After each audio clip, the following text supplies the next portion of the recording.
Welcome back to my workshop. Now today we've got a car related issue.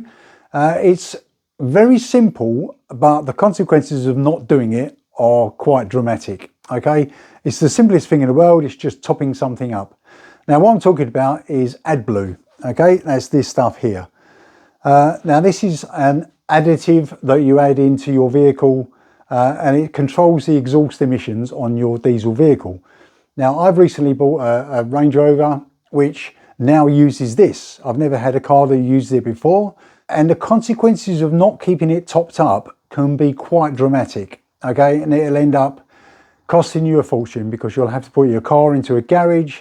They'll have to put all their diagnostic equipment on it. They'll probably charge you a fortune and everything will have to be reset. If you don't top it up, or you top it up with the wrong stuff, then you could end up with all sorts of problems. On my car, I'll quickly show you the warnings you get and also where you top it up and how you top it up. It's simple but important. Right, so I've got one of these, which is a 2016 Range Rover Evoque. Okay, and it's obviously got all the after treatment on it. So first thing we need to do is see what warnings we get. Okay, so we get in the vehicle. Right, I'll shut the door because it's raining. Right, what I'm going to do is just hopefully show you the warning that I get. Okay, I'm in the car now. Let's give it a start. There you go. Diesel exhaust fluid level low. Okay, so that's what we've got to deal with. Let's turn that off. So let's open the bonnet, which is over this side on the floor. You probably know all this lot. It's not difficult, but let's do it anyway. Right. Got the hood undone. Let's get out the front.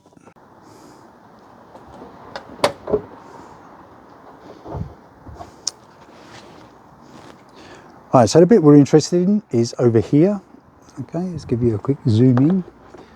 This little cap here. Okay, it actually says Adblue on it.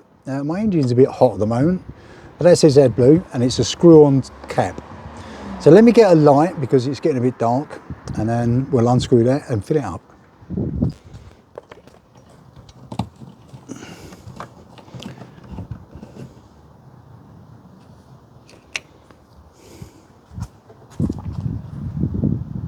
Right, if you're unsure whether you're in the right place, the chances are I'll have all this crystallized stuff around the edge. Okay, that's where the Adblue or the urea has been spilt. Okay, really you should rinse that off when you if you do spill any. Right, so what we've got to do now is put some in there. Right, it's probably not the end of the world if you don't, but I would advise putting on a pair of gloves. These ones will probably be fine. Okay, it's just to stop it getting everywhere. You don't want to ingest this stuff really. It's probably not that good for you. It's actually urea, which I think is loosely based on fish wee-wee. Right, what we got here is a funnel. Make sure it's clean, dust free. Obviously I'm in the workshop. This has been kicking around in the workshop, so it's covered in sawdust. So that's clean, and obviously a clean jug. I can't remember the exact capacity of the tank on this. If I remember it, I'll put it up here. But what I'm going to do is probably put in about 3 litres. You're better off putting it in small pieces rather than just trying to pour the whole lot in. So I'm going to probably put a couple of litres in first. The stuff I bought is this, which is Red X Adblue. Okay, I got this from Screwfix in the UK. This was about £20 for 10 litres. Right, let me pour some of this into my jug and then pour it into the car.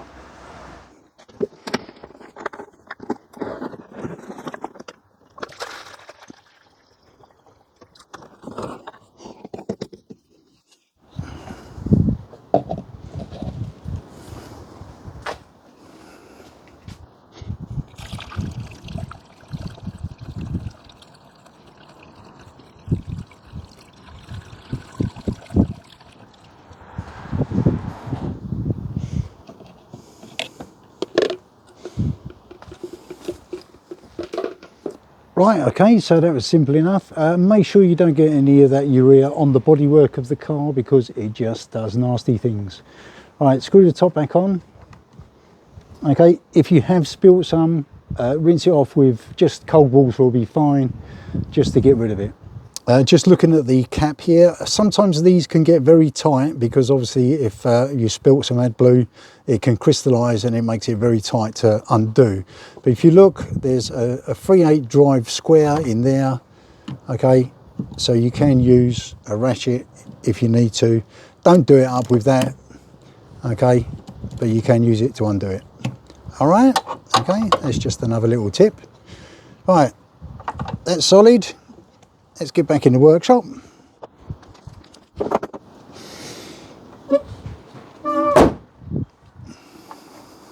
Right, so we're back in the vehicle now. It's getting very dark, so we'll see if we can do this.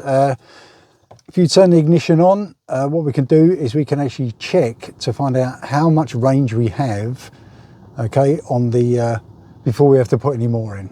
Okay, so what we have to do is on your armrest here, on your steering wheel here, press the OK, and then go down with the down arrow until you get to vehicle information. Okay, then you go down to next service, OK, and then it tells you here diesel exhaust fluid refill in 3,168 miles. Okay, and that's all done on this control here. So in theory now, if we key off and then start it up again, it shouldn't give us the warning. Here we go.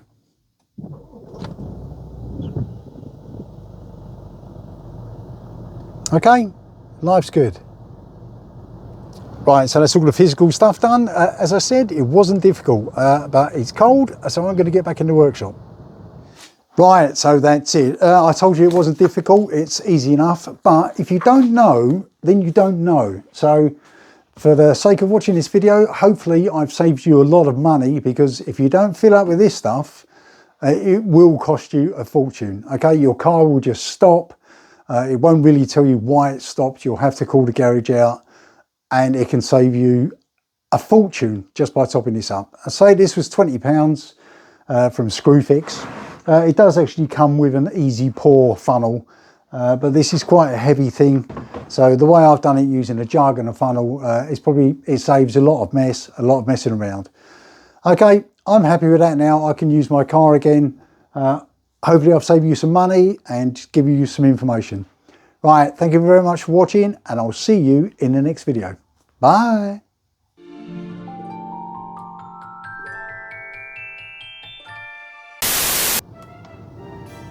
Vehicle settings.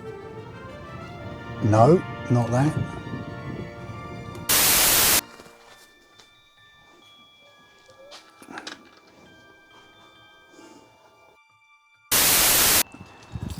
After we've unlocked it. Now I've just recently, let's start that again.